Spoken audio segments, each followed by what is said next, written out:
पड़ना। That's true. चलिए, carbohydrates का जैसे स्टार्ट कर रहे हैं, तो इसमें स्वीट टेस्ट होने के पीछे एक तो कौन से दो फंक्शनल ग्रुप प्रेजेंट है? One is what? OH group, दूसरा आपका एल्डिहाइड्स ग्रुप। इस कार्बोहाइड्रेट्स का बहुत ये ध्यान रखना जरा, ये फर्स्ट क्लास ही है। This is also reported as aldoses और कीटोन्स। जब एल्डिहाइड होगा तो एल्डोस कहलाएगा, एंड कीटोन होगा तो कीटोस कहलाएगा। ऑप्टिकली एक्टिव क्यों बोला गया? असिमेट्रिकल कार्बन एटम है and it can turn polarise light towards right और left. So optically active polyhydroxyaldehydes or ketones or compounds which on hydrolysis gives these units are known as carbohydrates। मतलब कहने की कोशिश क्या किया जा रहा है कि एक सब्सटेंस है जिसके अंदर OH है और कार्बोनिल ग्रुप में से दोनों फंक्शनल ग्रुप है, या तो वो सब चीज प्रेजेंट हो, या जब उसको पानी में डाला जाता है तो इस तरह के सब्सटेंस को प्रोड्यूस करा जाता है। So that is basically carbohydrates. तो ये आपका डेफिनेशंस के साथ इसको रेडी रखना है, आपको नोट डाउन कर लेनी है। कार्बोहाइड्रेट्स कभी 1 मार्क में आ गया तो डेफिनेशन। अब क्या है इसमें देखो, हम लोगों को पढ़ना क्या था यहाँ पर? Characteristics of biomolecules like carbohydrates, proteins, nucleic acid, and hormones. Classify carbohydrates, proteins, nucleic acid, vitamins on the basis of the. ये पढ़ना था. Explain the difference between. ये objective था. Role of biomolecules in biosystem. लेकिन हटाया क्या वो अब देखो. ये सब हटा दिया. ये पढ़ना था. This we were supposed to read, not to be read.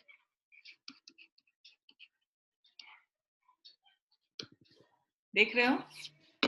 Oligosaccharides जो हुआ, जिसमें कि एक से ज्यादा आपको, जैसे एक छोटा यूनिट है C6H12O6, एक से ज्यादा ग्लूकोज आ गया, सुक्रोज, लैक्टोज एंड माल्टोज, सबका इसका कॉम्पोजिशन तक हटा दिया।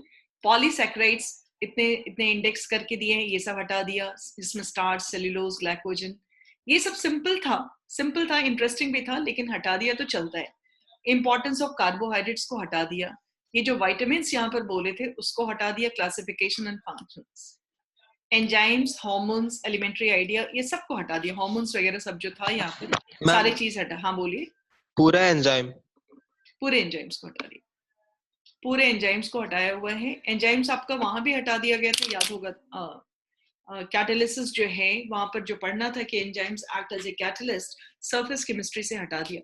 बेसिकली फ्रैंकली स्पीकिंग, हटाने के पीछे उनका वजह क्या है? एक सिंपल, बायो में इसको बहुत मेंशन किया हुआ है, और ये बायो आगे स्टूडेंट्स को नुकसान नहीं हो तो बायो वाले स्टूडेंट्स ही इसको लेकर आगे बढ़ेंगे।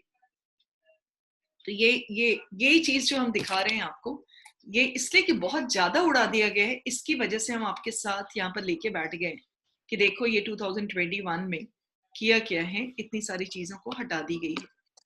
इससे थोड़ा टाइम हम लोग का सेव हो जा रहे हैं। विटामिन काफी इंपॉर्टेंट क्वेश्चन एसर्ट रीजंस वगैरह में रहता था, जैसे पिछले साल का क्वेश्चन उठाओगे इस पे भरा हुआ है, इसको हटाया हुआ है। हार्मोन्स तो आखिर डिस्कस ही नहीं करने बोल रहा है कुछ भी।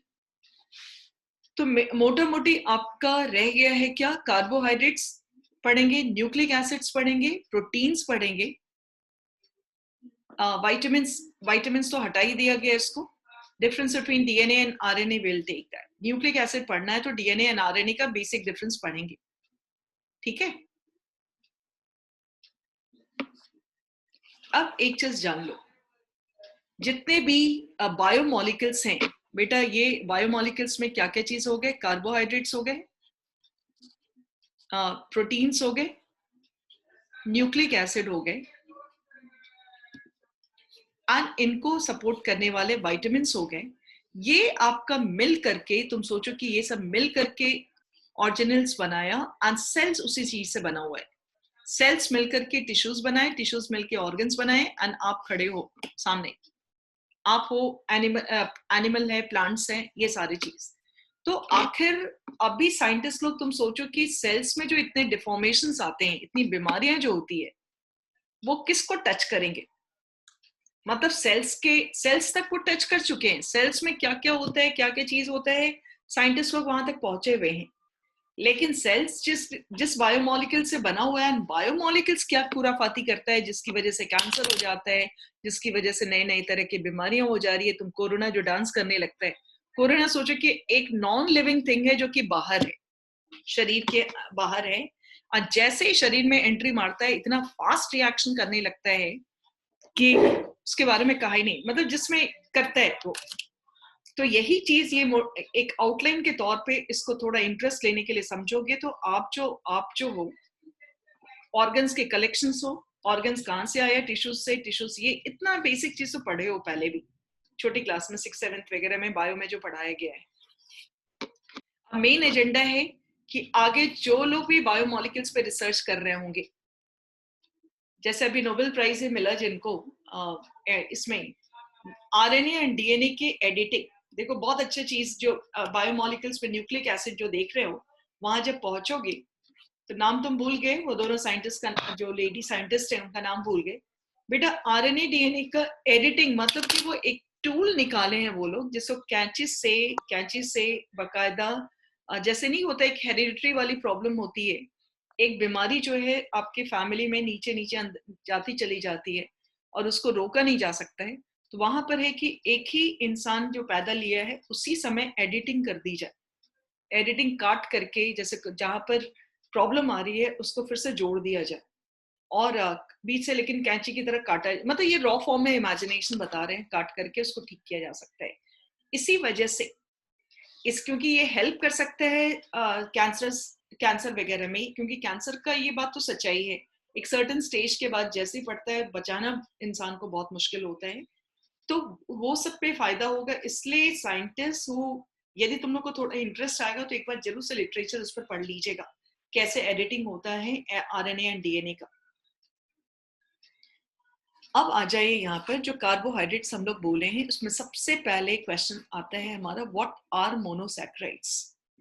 Monosaccharides are carbohydrates which can be hydrolysed to smaller molecules, मतलब कि उसको पानी में डालने पे वो टूट करके और छोटे छोटे यूनिट में टूटता है, लेकिन उसमें क्या क्या चीज होना जरूरी है, OH का होना जरूरी है और CHO को होना जरूरी है। जनरल फॉर्मूला है CH2ON। जो मोनोसैकेराइड सिंगल सैकेराइड्स की बात करते हैं, उसमें maximum number of carbon atoms 3 से लेकर 7 हो सकते हैं। देयर आर 2 टाइप्स, जिसमें कि एक एल्डिहाइड्स हो सकता है और दूसरे में कीटोन हो सकता है। एल्डिहाइड्स एंड कीटोन्स यहाँ देख लो, एक को ग्लूकोज बोलते हैं और दूसरे को फ्रक्टोज बोलते हैं, जिसमें एल्डिहाइड फंक्शनल ग्रुप है और यहाँ पर कीटोन है, इसको हम लोग क्या बोलते हैं, फ्रक्टोज। कीटोज वाले ग्रुप को हम लोग फ्रक्टोज बोलते हैं। And they are further classified as triose, tetros, pentos, number of carbon atoms के basis पर, hexos and heptos, क्योंकि number of carbon atom 3 से लेके 7 तक बात किए हैं। ठीक है, मोनोसैकेराइड्स पे एक लाइन लिखने के लिए आएगा तो आप इतनी बातें लिख करके you can take any of these examples. 3 से लेकर के 7 तक का यूनिट होता है उसके अंदर। 6 इज वाला stable. Now what are reducing sugar? जैसे कार्बोहाइड्रेट को शुगर स्वीट टेस्ट होने की वजह से बोला गया है, किसको रिड्यूसिंग माना गया है? which acts as a reducing agent. They contain कौन कौन से एल्डिहाइड्स एंड कीटोन्स।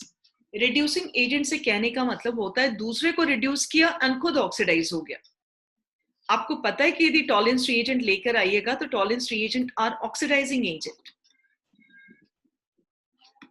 ये सब रिड्यूस करता है दूसरे को, तो कहा जाता है जितने भी रिड्यूसिंग एजेंट हैं they react with tolerance reagent filling solutions. Non-reducing sugar do not show these reactions. For example, glucose, fructose, lactose are reducing sugar, and sucrose is regarded as non-reducing because both glucose and fructose are linked through aldehyde and ketone group by glycosidic linkage, since these groups are not free. देखो ये जो question है बेटा, एक चीज समझना जरा सा, ये जब क्वेश्चन आएगा तो इस क्वेश्चन के साथ क्या हुआ, पहले ये आता था, ये क्वेश्चन आता था। प्रॉब्लम है कि इन लोगों ने सुक्रोज को हमारे सिलेबस में नहीं डाला है। क्वेश्चन क्या उलट करके देता था कि आपका ग्लूकोज फ्रक्टोज रिड्यूसिंग है लेकिन सुक्रोज जो है रिड्यूसिंग नहीं है। उसके पीछे रीजन क्या था, अभी चक्कर है कि हमको डिस्कस नहीं करना है वो चीज, लेकिन जैसे CHO के बारे में आपको अच्छे से पता है कि they get oxidized to COH, right? And CHO test देता है टॉलरेंस रिएजेंट का, ये बात तो ध्यान है, 2,4-DNP टेस्ट देता है। लेकिन यदि सुक्रोज एक ऐसा चीज है उसमें CHO ग्रुप फ्री ही नहीं है, CHO ग्रुप बंधा हुआ रहता है, तो बंधे हुए होने की वजह से ये टॉलरेंस रिएजेंट के साथ रिएक्ट करेगा ही नहीं। तो ये एरिया हुआ करता था टिल मतलब लास्ट ईयर तक आपका इंपॉर्टेंट हुआ करता था, लेकिन अभी हटा दिया गया है। तो आपको केवल डेफिनेशन याद रखना है रिड्यूसिंग शुगर का, समझ रहे हो? केवल डेफिनेशंस लिखना है। कहां तक लिखना है ये देख लेना, यहां तक ही, यहां तक मेंशन करनी है केवल आपको, ठीक है? Right two main functions of carbohydrates, this is cell wall बनाते हैं, reserve food material in the plants, it is stored. तुम जो खाते हो बहुत सारे चीज को, प्लांट को, कार्बोहाइड्रेट्स बहुत सारे चीज, जैसे गाजर जो जमीन के अंदर एग्जैक्टली उसी फॉर्म में रहता है, रूट फॉर्म में, गाजर हो गया, जो भी खटाखट जो रॉ फॉर्म में खाते हो, कार्बोहाइड्रेट्स कैसे जाता है? Because it remains in the body. इसको सर्दी हो गई बच्चे को, ठीक है? अब ये वाली चीज पे हम लोग बाद में पहुंचेंगे, इस पर पहुंचेंगे अभी, लेकिन पहले स्ट्रक्चर ऑफ ग्लूकोज के बारे में आ जाए, ये इंपॉर्टेंट है। यहां से स्ट्रक्चर ऑफ ग्लूकोज क्या है, इसके बारे में कहा जाता है कि it is glucose and fructose पढ़ना है हम लोगों को, बहुत इंपॉर्टेंट है। आज देखते हैं हम लोग कितना कर पाएंगे। एल्डो हेक्सोज का मतलब समझ रहे हो कि 6 कार्बन एटम्स, ये aldehyde, also known as dextrose. क्यों डेक्सट्रोज बोला जाता है? It's a monomer of many of larger carbohydrates named starch cellulose. इसके बारे में कहा जाता है कि ये सब्सटेंस आपस में जुड़ करके स्टार्च बनाता है, सेल्यूलोज बनाता है। तो इनको पानी में डाल दिया जाएगा तो ग्लूकोज आ जाएगा। डेक्सट्रोज वर्ड इसलिए बोला जाता है कि because they can turn polarise light towards right. Polarise light optically active के लिए ये वर्ड यूज किया जाता है। तो इसके स्ट्रक्चर कैसे एक्सप्लेन किए गए हैं वो सुनिए। कैसे पता चला कि ये 6 कार्बन एटम्स इसके अंदर है? ये सब बेटा बहुत इंपॉर्टेंट है, ध्यान देना है।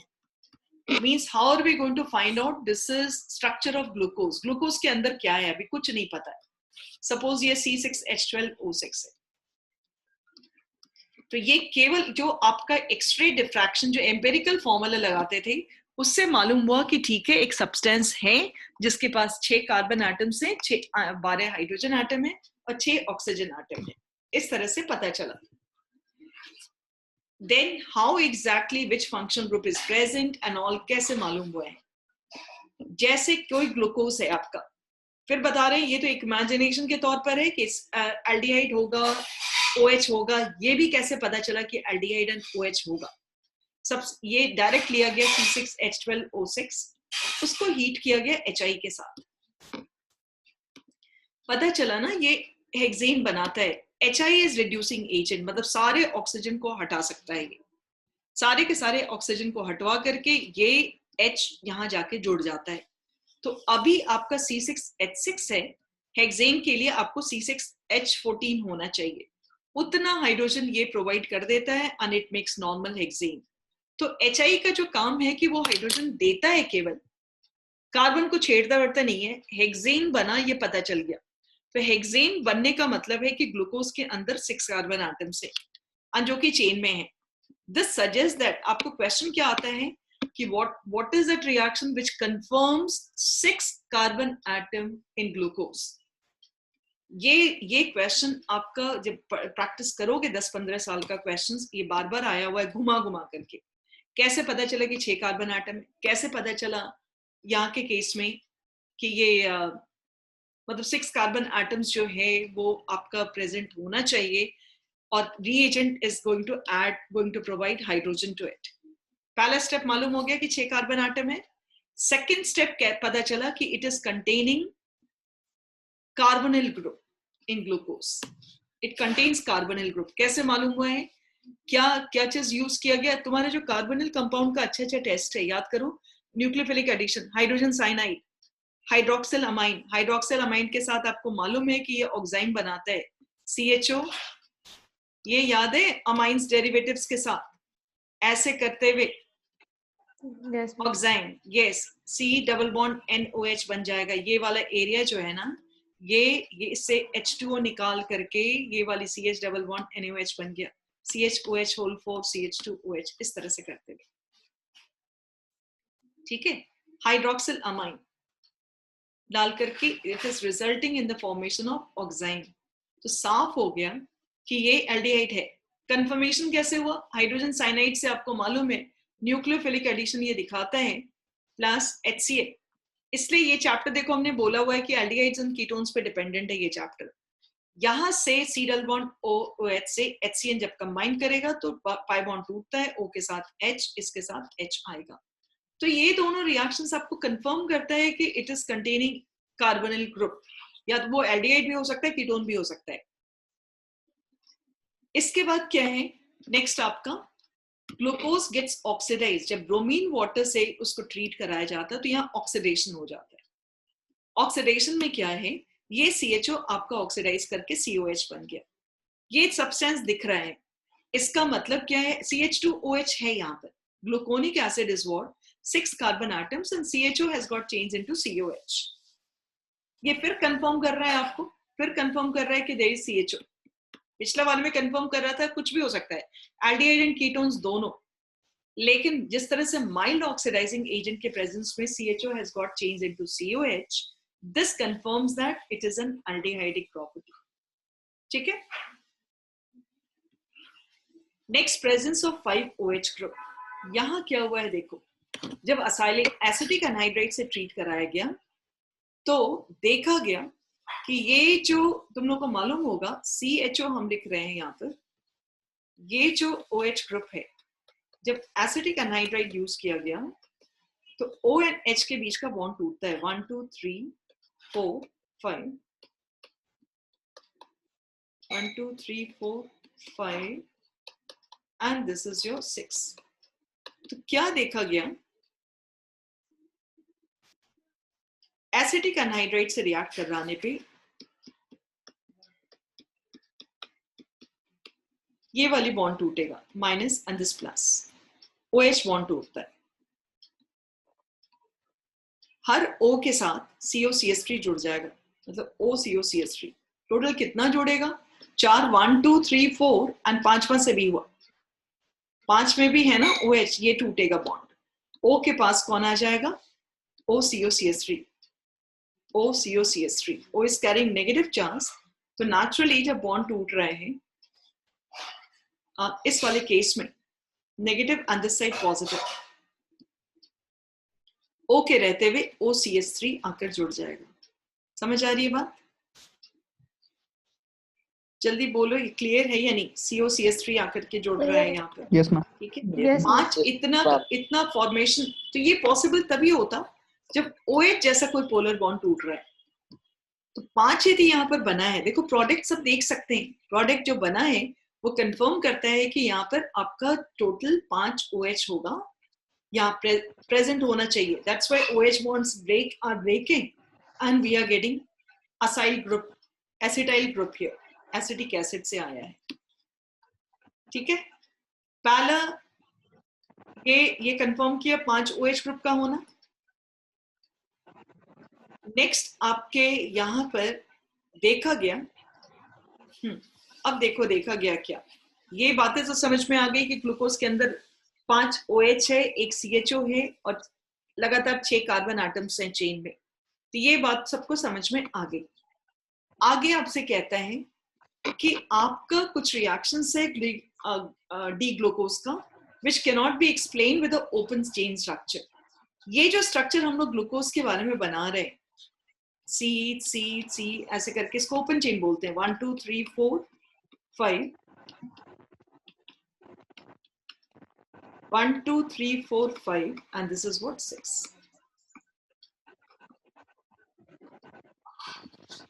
ये इसके बारे में कहा जाता है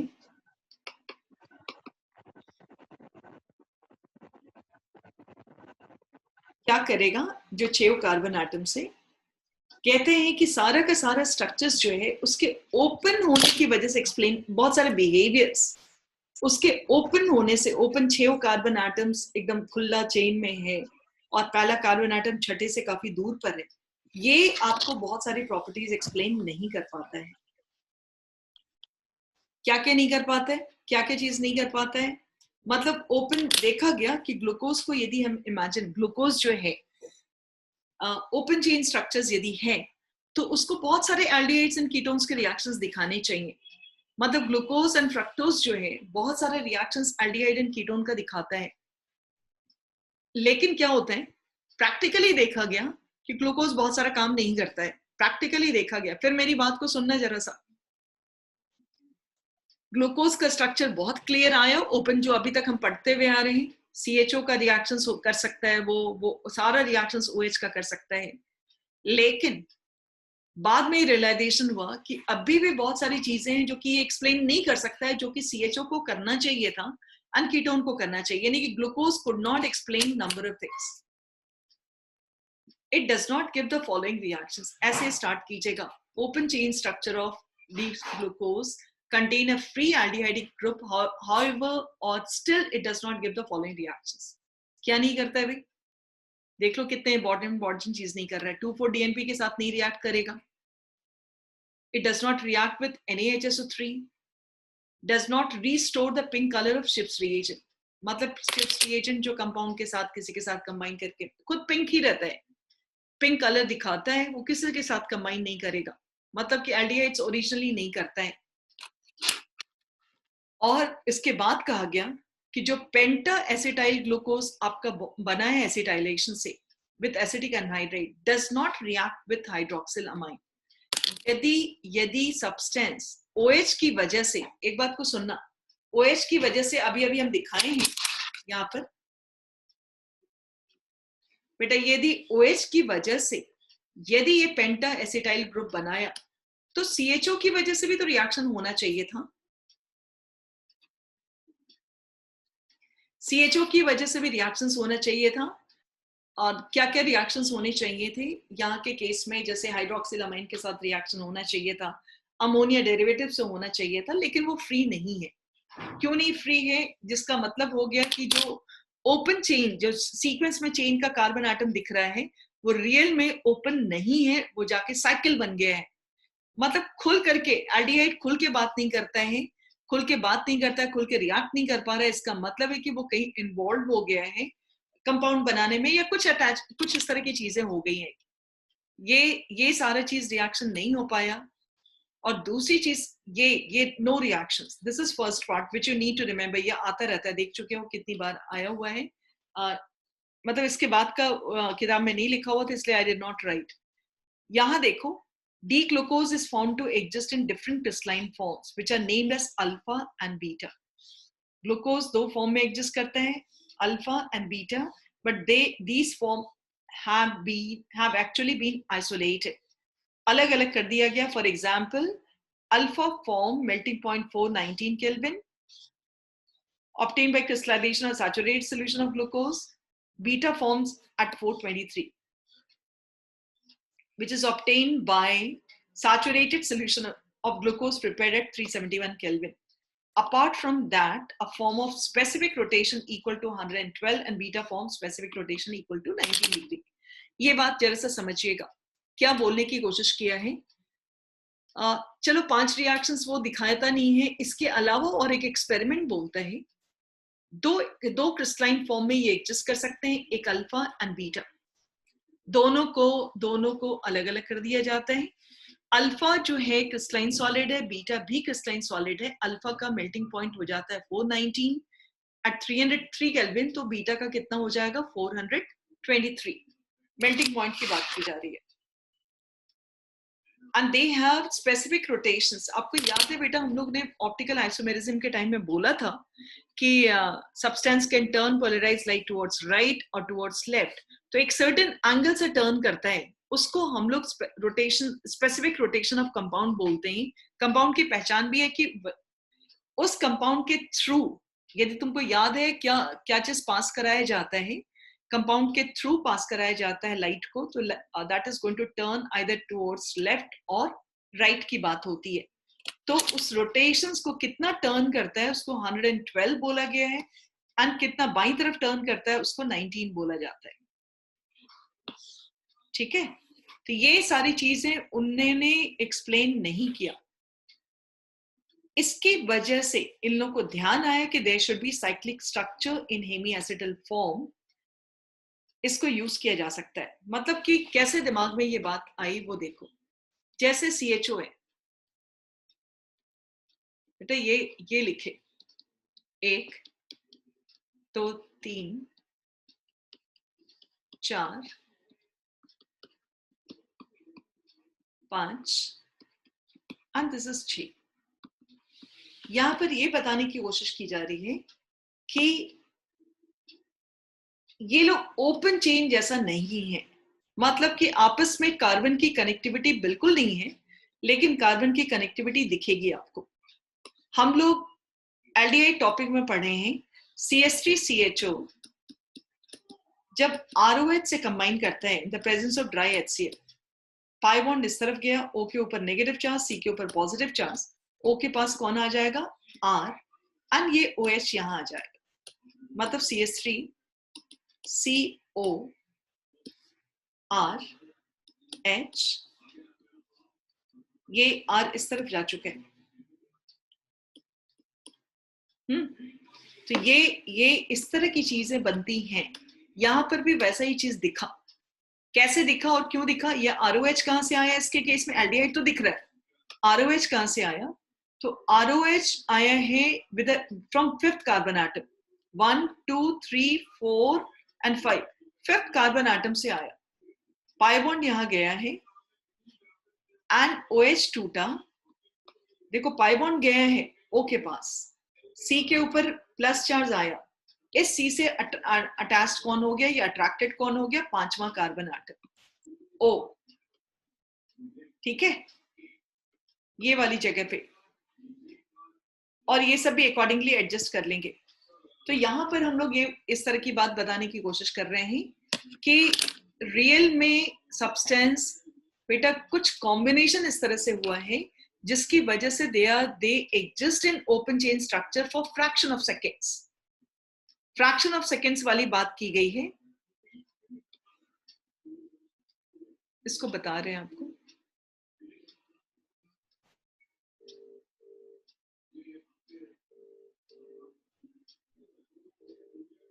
इसको थोड़ा सा एक चीज समझाएंगे, that's why I need to get slides.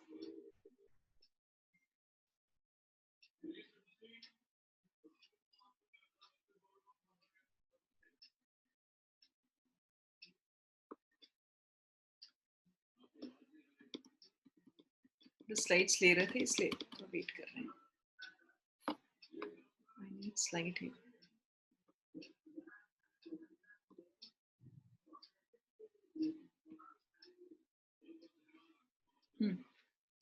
यहां पर क्या बताया गया है कि जैसे देखना, एकदम ध्यान से सुनना बेटा सभी लोग, ये रहा CHO, ऐसे हम लिखते हैं C C C, 1 2 3 4 5 6, OH H OH H, जहां भी OH रखो आप अभी फिलहाल, जो चीज समझाना है वहां ध्यान देना। ये इनको समझ में एक बात आ गई अच्छे से,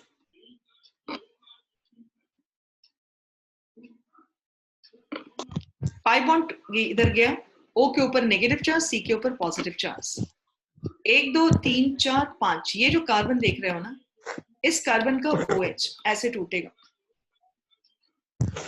ठीक है, O एंड H के बीच में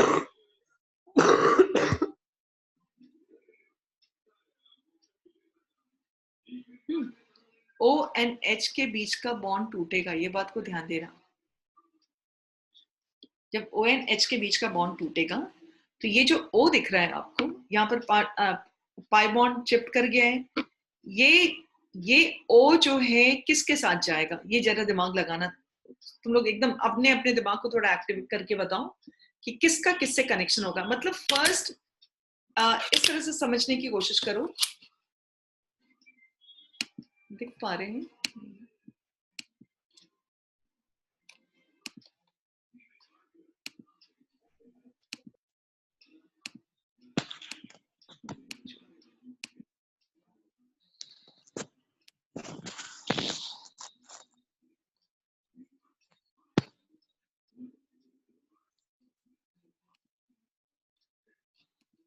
जरा सा इसको समझोगे, यहाँ वाली एरिया जो है बेटा ये फर्स्ट का फोर्थ पे फिफ्थ से, तो ये जो C के ऊपर पॉजिटिव चार्ज आपको दिख रहा है, इस पॉजिटिव चार्ज के पास कौन आ जाएगा?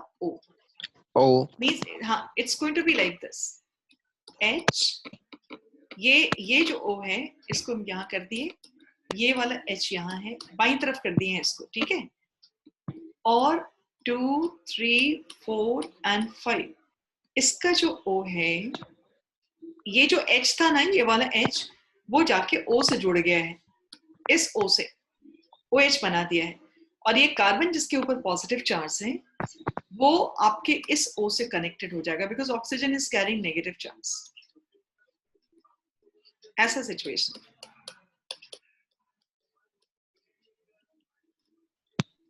इस तरह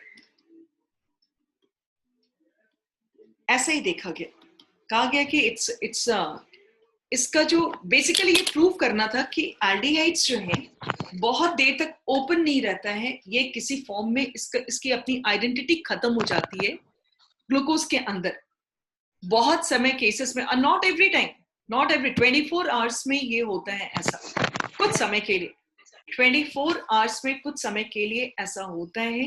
और क्या होता है उस दौरान 24 आवर्स में ये CHO जो है वो फ्री नहीं रह गया, क्योंकि उसकी आइडेंटिटी चेंज हो गई है, it has gone in different form, it has gone in, this is called cyclic form. देखो फर्स्ट का फिफ्थ से कनेक्शन है, साइक्लिक फॉर्म आपको दिख रहा होगा, तो यहाँ पर वही चीज दिखाने की कोशिश की गई है कि this is in, this keeps on, इसको हेमी एसिटल फॉर्म कहते हैं। वहां भी ये वाला चीज को हेमी एसिटल बोलते थे, यदि याद होगा तो ORNOH है, hemiacetal form, 6 membered ring है, एंड इसके बीच में ये लोग घूमता रहता है। मतलब कि क्या घूमता रहता है कि ये कार्बन जो है आपका साइक्लिक बना, alpha D glucose, OH right side है फर्स्ट कार्बन एटम में, एंड जो दूसरा होगा, जब राइट साइड दिखा रहे हो तो लेफ्ट साइड भी तो हो सकता है ना, लेकिन इन दोनों के बीच में, साइक्लिक के बीच में, ये थोड़ी देर के लिए ओपन चेन फॉर्म भी रखता है। इसलिए तो बहुत सारे रिएक्शंस दिखाता है, हाइड्रोक्सिलामाइन दिखाता है, सेमी कार्बाजाइड वाला दिखाता है, बहुत सारे रिएक्शंस दिखाता है, क्योंकि 24 आवर्स में कम से कम 7-8 घंटे जो है वो ओपन चेन फॉर्म में रहेगा, नहीं तो ये लेफ्ट साइड वाला है अल्फा लेते हुए या बीटा लेते हुए बनाता रहेगा। So that is the structures part of glucose या कार्बोहाइड्रेट्स की बात कर रहे हैं। वाले से क्यों नहीं किया रिएक्ट? जिस तरह देखो क्या होता है कि हर कार्बन एटम टेट्राहेड्रल स्ट्रक्चर बनाता है, कार्बन जो है ओपन चेन में भी फॉर्म है, तो ये ट्रायंगुलर प्लेनर है, और ये लोग सब टेट्राहेड्रल बना रहे हैं। तो टेट्राहेड्रल बनाते हुए एक दूसरे से जुड़े हुए हैं। पता चला कि फर्स्ट के सामने पड़ गया फिफ्थ वाला। बात समझ आ रही है? उसके कंस्ट्रक्शंस में इनको पता चला कि 5 ही है, क्यों ऐसा 5 मेंबर्ड रिंग करके बात की गई है यहाँ पर। 5 मेंबर्ड का मतलब क्या हुआ? ये रिंग बनने के बाद रिंग के अंदर कितने कार्बन एटम है? 5, यहाँ भी 5, और एक बाहर रह गया। तो इसका और सब जो केमिकल प्रॉपर्टीज आ रहा है, केमिकल प्रॉपर्टीज में तो नोटिस किया जाता है कि most of the time aldehyde का वाला कैरेक्टर दिख ही नहीं रहा है, और OH जो है साइक्लिक रिंग में भी है, तो ये कभी कभी मतलब ये टूट ठीक से नहीं पाता है, कुछ चीज एरर्स दिखते हैं, लेकिन उतना ध्यान नहीं देना है हम लोगों को। तो फर्स्ट का फिफ्थ से क्यों हुआ, ये बात तो आपको समझ में आ गई है? बोलिए। Yes miss, yes miss.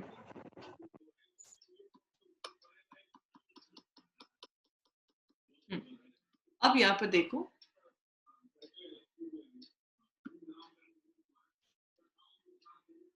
ये हमको थोड़ा सा समझाना था एक चीज। कार्बोहाइड्रेट्स का क्लासिफिकेशन तो देखा हुआ है, अल्फा एंड बीटा ग्लूकोज का जरा सा मतलब समझ लें हम लोग।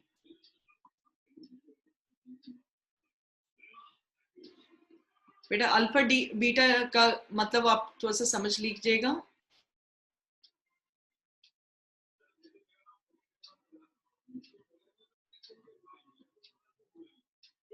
अब यहाँ पर आए, ये दिख रहे हैं, ये इसको रिंग फॉर्म में कैसे दिखाइएगा? हर कार्बन एटम टेट्राहेड्रली बॉन्डेड है, तो पता चला कि ये दिखता है इस तरह का साइक्लिक फॉर्म में। फर्स्ट दिख रहा है, 2 3 4 5, फर्स्ट एंड 5 जुड़ा हुआ है, इस फॉर्म में दिखा है, प्रूफ आया है। पहला और पांचवा दिखेगा, जोड़ता हुआ दिख रहा है। सो दिस इज योर पहला, दूसरा, तीसरा, चौथा, पांचवा में CH2OH है, वो तो पार्टिसिपेट ही नहीं करता, वो अलूफ हो गया। पांचवा इज कनेक्टेड टू O। देख कितने लोगों को दिख पा रहा है ये, इन लोगों ने देखा कि पांचवा पूरा रीअरेंज कर दिया जाए तो it looks like what 6 membered ring. 6 membered ring में OH H जैसे ओपन स्ट्रक्चर में बताए हो, and O is the connecting site for first and fifth carbon atom. And इस तरह के प्रोजेक्शन को हार्वर्ड प्रोजेक्शन बोला जाता है। और क्योंकि यहाँ पर पायरिन का मतलब वो 6 मेंबर्ड रिंग है, but carbon atom remains replaced by oxygen. Pyrene बहुत अच्छा बेस भी है, ये चीज को ध्यान रखना है।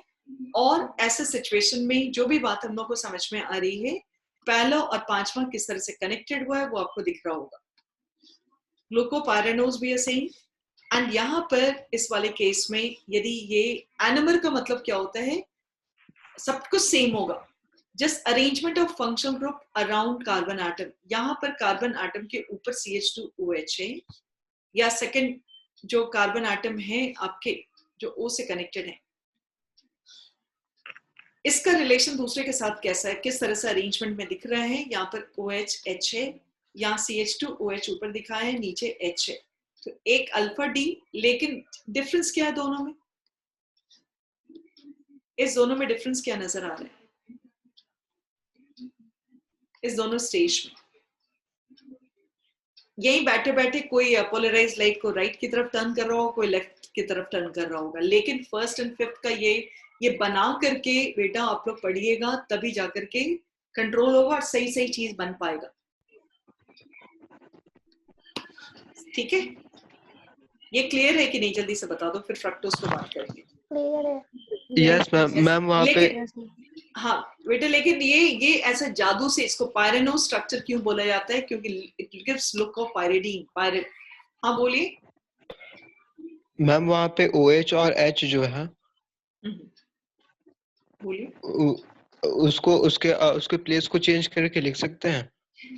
OH है, OH एंड H H को, का जो, हाँ ये वाला, हाँ ऊपर नीचे, हाँ ये कर सकते हो, तो लेकिन ध्यान देना कि आपस में रिलेटिव रिलेशन क्या है। ठीक है, ये यस ध्यान मैम। देना होगा। अब आइए फ्रक्टोज पे, उसका भी कॉम्पोजिशन सेम है।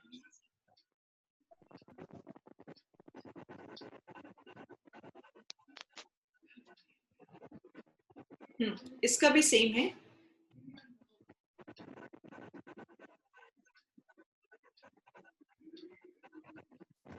इस केस में क्या हो रहा है, फ्रक्टोज का फॉर्मूला सेम है, सब कुछ सेम है।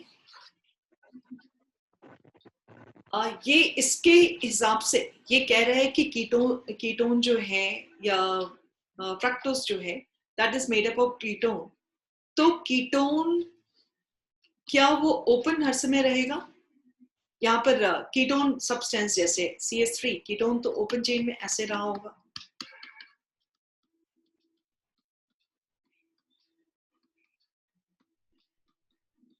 इस तरह का सिचुएशन है यदि,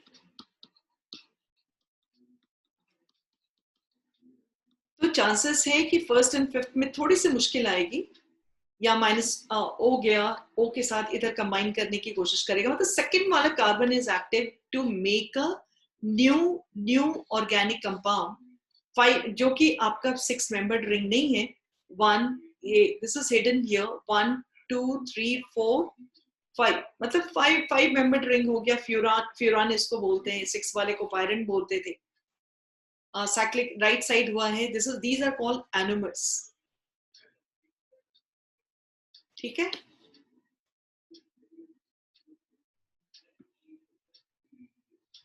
ये फिर से इतनी दूर एक्सप्लेन कर दीजिए। किसको? फ्रक्टोज का। फ्रक्टोज वाले में सेकंड वाला कर रहे हैं बेटा। फ्रक्टोज वाले में क्या है ना, फिर से एक बार देख लो। CH3 है, C डबल बॉन्ड O है,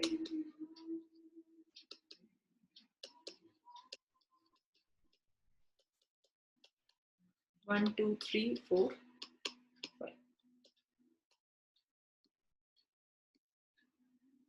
पाई बॉन्ड इधर गया, पाई बॉन्ड ओ जहां पर है वो शिफ्ट करेगा ना, ये गया है ओ के ऊपर नेगेटिव चार्ज, सी के ऊपर पॉजिटिव चार्ज, और यहां से पांचवा में अपने आप OH बॉन्ड टूटा है। अब ये H क्या होगा, O के साथ जुड़ जाएगा, बाई तरफ भेज दो उसको, O जो है इस तरह से अपना कंबाइन कर जाएगा C से, that is a cyclic part. Mitali समझ में आया? हाँ आ गया। इसके बाद ये डेफिनेशंस लिख लीजिएगा। इसके बाद फिनिश हो जाते हैं, आगे और करेंगे इस पर बात नेक्स्ट क्लास में, ठीक है? एंड कर लें? Yes. Bye. Good night, miss. Good night, ma'am. Good night, ma'am. Night.